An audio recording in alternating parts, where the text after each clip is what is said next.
La nature nous a donné des oreilles qui sont toujours allumées. Notre audition est l'un des sens que nous ne pouvons pas éteindre.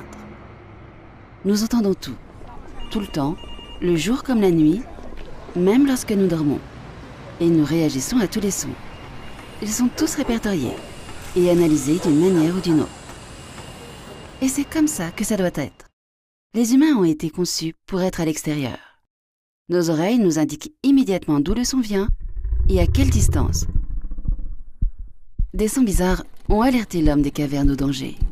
Ils drainent notre adrénaline, nous préparent au combat. Mais nous ne vivons plus nos vies à l'extérieur. La vie moderne est passée à l'intérieur. Et dans ce contexte, les règles sont différentes. À l'intérieur d'une construction, les seuls sons naturels sont les voix humaines. Tous les sons sont déformés lorsqu'ils rebondissent sur des surfaces dures, comme les sols, les murs et les plafonds. Ceci rend notre audition peu claire. À l'intérieur, il est difficile d'entendre d'où les dangers proviennent, ou de savoir ce que les gens disent. Nous continuons d'entendre les mêmes sons encore et encore, alors que le bruit fait écho et se répand dans la pièce, pas juste une fois tel que nos oreilles sont censées faire. Parfois, les sons sont vraiment bien. Ils peuvent nous rendre heureux. Mais lorsque nous essayons d'écouter, ou de nous concentrer, ou de s'endormir, le bruit nous rend anxieux ou stressés, ou même énervés.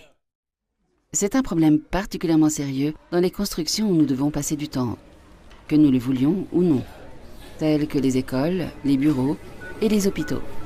Alors que ces constructions auraient dû être conçues pour nous aider à travailler plus, à travailler mieux et à guérir des maladies, elles sont souvent tellement bruyantes qu'elles ne sont vraiment pas adaptées pour notre bonne utilisation. Les choses peuvent être différentes. Au lieu de cela, faisons de notre intérieur un environnement qui se comporte comme la nature à l'extérieur, pour que nos oreilles et nos voix travaillent en harmonie.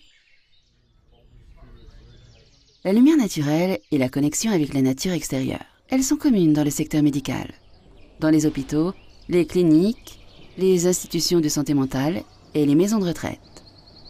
Ceci parce que les docteurs et les infirmières savent que la guérison est facilitée lorsque l'environnement reproduit la nature. Cela rend les personnes calmes et en sécurité.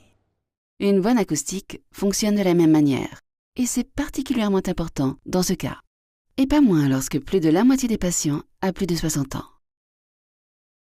2 personnes sur 3 entre 60 et 70 ont une déficience auditive. Certains hôpitaux et maisons de retraite ont traité l'acoustique sérieusement, parce qu'ils savent que le bruit peut être incroyablement nuisible aux patients et résidents. Les patients n'arrivent pas à dormir dans des hôpitaux bruyants. Et c'est manifestement difficile d'avoir un sommeil de qualité lorsque le bruit ambiant leur dit inconsciemment qu'ils sont en danger.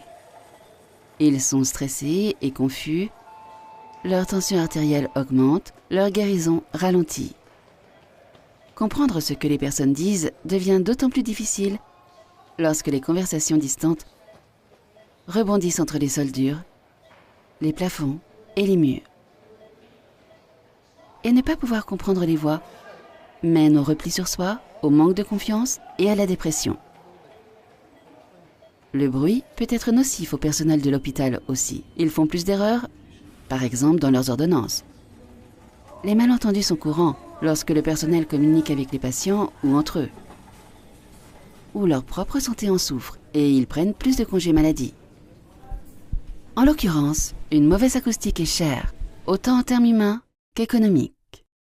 Lorsqu'ils ont le choix, les patients et les résidents restent à l'écart des hôpitaux et des maisons de retraite où ils ne se sentent pas bien. Et à l'inverse, vont là où ils se sentent inclus et bien traités. Les hôpitaux et les maisons de retraite qui prennent l'acoustique sérieusement en bénéficient. Et leurs patients et résidents aussi. Tout le monde a le droit de bien entendre et de bien sentir aussi. En changeant de construction et en s'assurant qu'ils entendent, cela soutiendra tout le monde, pas juste ceux qui entendent mal ou ceux qui communiquent dans une deuxième langue. Une bonne acoustique rend les gens plus heureux et plus sains. La société entière est bénéficiaire puisque les gens apprennent, travaillent et guérissent mieux. Puisqu'ils ne sont plus gênés par le bruit, ils deviennent plus actifs et plus productifs. Résultat, les entreprises y gagnent et l'économie grandit. Et lorsque les personnes et les entreprises produisent plus avec moins d'efforts, elles contribuent à créer un monde durable.